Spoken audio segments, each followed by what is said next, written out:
Yo, what's up? It's your favorite neighborhood historian, Dilla, reporting live from a Southside neighborhood. Now, we're either in Chatham or we're in Grand Crossing, but we can figure that out a little bit later. I'm excited though because I get to show you an amazing style of housing. It's called a Chicago bungalow. In fact, there may not be any other more iconic style of housing in Chicago than the bungalow. But on top of all of that, we're gonna check out a Chicago icon of a different degree. Let's see who it is. Living in Chicago, God is in your favor. I'ma hold it down like call me an anchor. Think about my problems, deal with it later. Focus on my family and stack up all this paper. I am an emperor, God in the making. Every time I wake up, it's a celebration. Every time I wake up, it's a started from the bottom, y'all.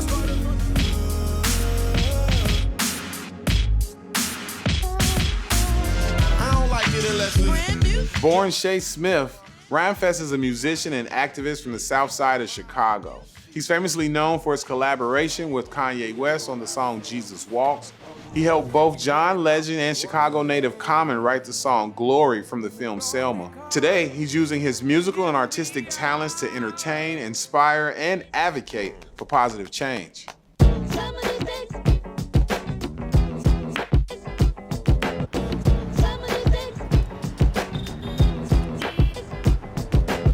Yo, Dilla, when'd you get on the block?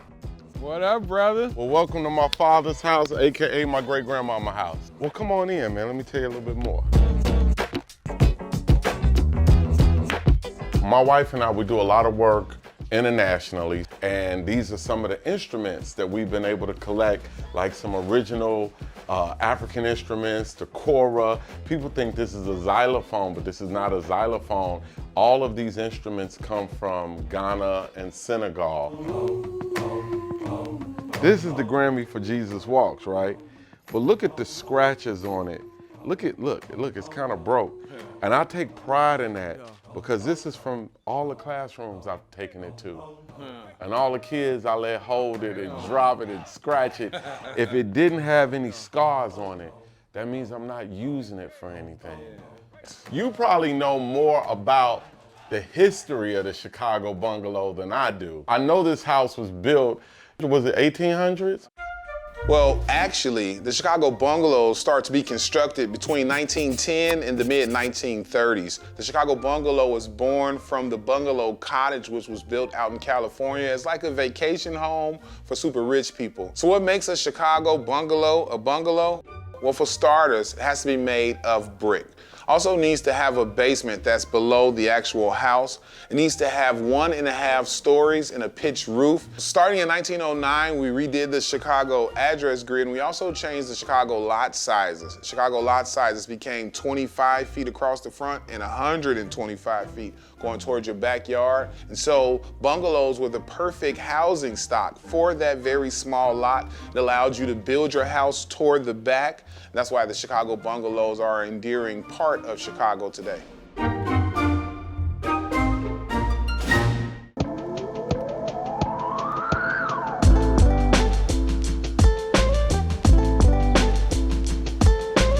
So here's my question, brother. All right. What's the difference between Auburn Gresham and Chatham as a community? Is it the same community? Same type of black folks find themselves in the community, but no, it's two totally separate communities. Really, Chatham for a little while was where the black millionaires of Chicago lived, right? Like, you think of the Johnson's Cosmetics, one of the founders of the Tuskegee Airmen lived there. The first African-American to find themselves in Chatham is Mahalia Jackson. And they bombed her house. Like, how do you bomb the house of Mahalia Jackson? Well, yeah, she lived. There's a Mahalia Jackson Park right up the street. Yeah, right so upstate. that's why all this stuff kind of in this area has her name, bears her name because of her house right on the corner of 82nd in Indiana. Auburn Gresham kind of starts from Auburn Park, not as affluent as it relates to African Americans, and it converted slower, right? So white flight took off in Chatham. As soon as the brothers started to come in mass, they left Chatham. When was that? When did it kind of change in terms of its hue? So the change starts after a very famous case, Shelby v. Kramer out of St. Louis, that Thurgood Marshall argues that makes restrictive racial covenants illegal. And so it starts in 1950, and it's pretty much done in Chatham after King's assassination.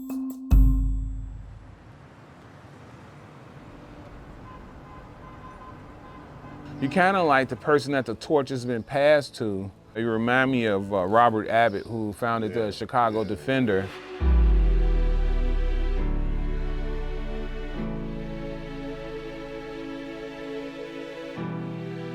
No matter his station in life, he stayed with his people, you know, and that's what you're doing right now, living in Chatham, man. I'm comfortable here. I mean, I've been in Calabasas, I've stayed in New York for a little while, in Manhattan, but here I feel protected. And it's interesting to say that, right? Right off 79th Street, how do you feel protected in Chatham?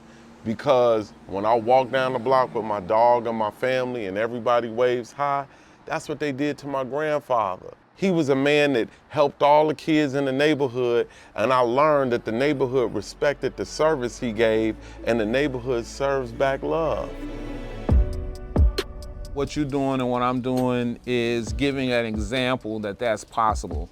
When I hear you right now flowing, when I hear you sitting on the porch, I think about how Muhammad Ali, not too far from where we at right now, would just walk around here. Wasn't he off 63rd Street? 63rd, yep. Just no bodyguards, no nothing, just walk, right? And that's when you know you great among the people. Among the people. You went to South Shore, as I understand it? I went to Bryn Mawr, which is now Boucher, right. And then I went straight from Bryn Mawr to South Shore. South Shore is where I met some good friends. Everybody may have the same skin color, go to the same school, but it doesn't mean we all share the same value system. So at South Shore, I found the people who we share value systems, and they introduced me into the world of hip hop. We had security guards at our school, and the security guards became my mentors. Mr. Williamson, he saw me with my hat broke off, and he said, "Hey boy, you make a better rapper than Game Banger." A lot of times what's happening is it's a seed that's planted. And when the seed is planted, some of those seeds just grow at the right time. Most Chicago bungalows are found in what we refer to as the Chicago bungalow belt. On a map of Chicago, where they built the bungalows kind of resembles a belt around the map. Bungalows were the new residential housing stock at the time, and all those new houses were being built in places that had restrictive racial covenants. Race covenants meaning that if you were not of European descent, you're not allowed to move in those neighborhoods. The thing to remember is that every single bungalow that's built in Chicago did not have black folks in mind.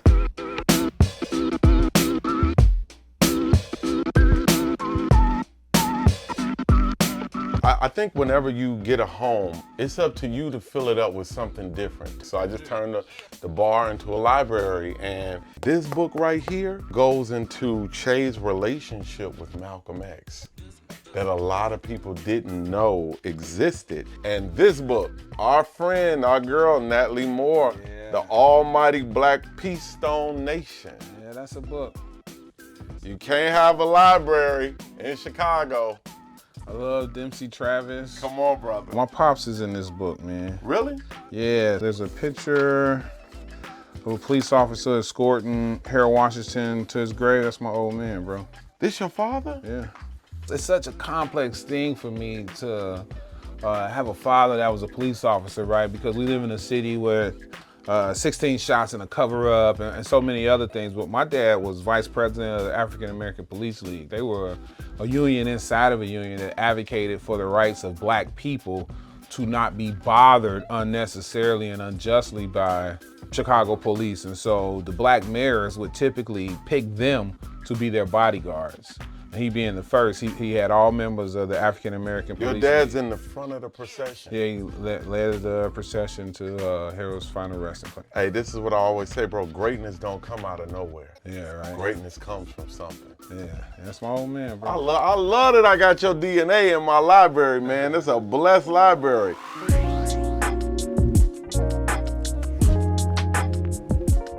So, you know, Dilla, when I realized that, okay, I bought great grandma's house, but what is it really worth? And people start saying, no, it's kind of a deluxe bungalow. And I said, I must be in an architectural gym, because when they built new homes on my block, there were no more bungalows.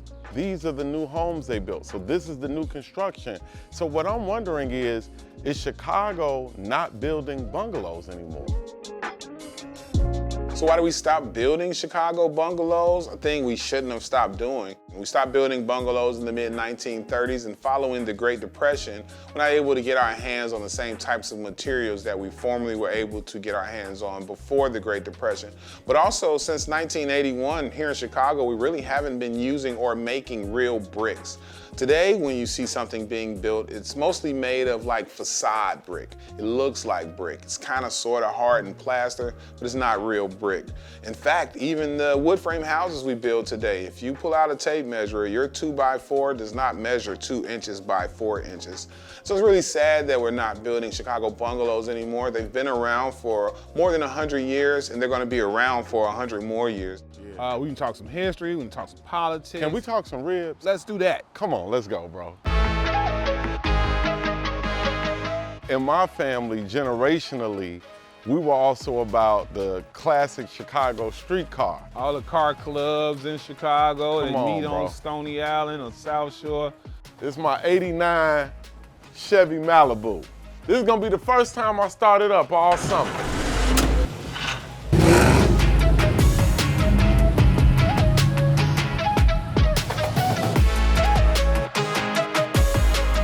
It's by design. Everything is fine. If you got all your limbs, you'll be waiting in the line. We are at the very iconic Limbs Barbecue right here on the Southside. We call this area downtown Chatham, although it's Grand Crossing. We've kind of figured that out already. It's an amazing Chicago institution. People from all over the world come check it out. So I thought it was appropriate to wrap things up with a Chicago icon by going to eat something iconic, right? You can't beat a Southside Chicago day like this. I want to shout out my brother Rhymefest for spending some time with us. We got to talk some neighborhood history, talk about the very iconic Chicago bungalow. This is your favorite neighborhood historian, Dilla. This is You Don't Know Shy. One thing to remember though, that everything dope about America comes from Chicago, greatest city on earth.